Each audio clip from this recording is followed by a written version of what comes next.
Timothy chapter 3, verse 1 to 5, the Bible says, "This know also, that in the last days perilous times shall come.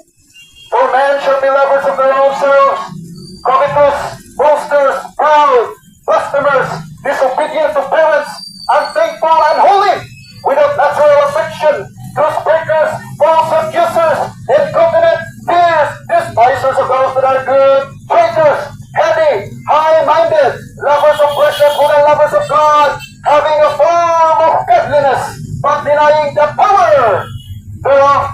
Higala ningon ang Biblia nga nagsingabot na ang makuyaw o makalinisan at ipangbuhat sa mga tao na ining gulahing mga adlaw. Number 1, higala ang mga tao na higugma sa ilang kaugalingon, ang mga tao na higugma sa ilang profesyon, ang mga tao na higugma sa ilang relihiyon, ang mga tao na higugma sa ilang tradisyon, pero walay relasyon sa atong Ginoong Hesukristo. Mga higala nga hadaghan kayong mga tao nga adto itambok sa linaw nga kalayo sa impyerno manuwan. Kaya nahigugma sila sa ilang kaugalingon na mas labaw pa sa Ginoo. Mga higala tungod sa sala kitang tanan adto itambok sa linaw nga kalayo sa impyerno.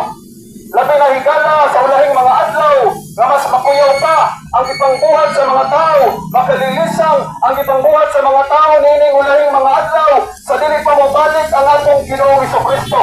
Natuman ang nasulat sa balaang pulong ng mga Biblia na 2 Timothy chapter 3 verse 1 to 5 na having a form of godliness but denying the power thereof. Ang pasabot higala ang mga tao, makita nimo nga reliyoso, makita nimo nga Diyos nun, musangpit o Ginoo pero wala kanila kinsa ang tinuwag na Ginoo. Nga naman, kagikalimtan nila ang atong manunubos. The Bible says in 1 John chapter 5 verse 20, Jesus Christ is the true God and eternal life.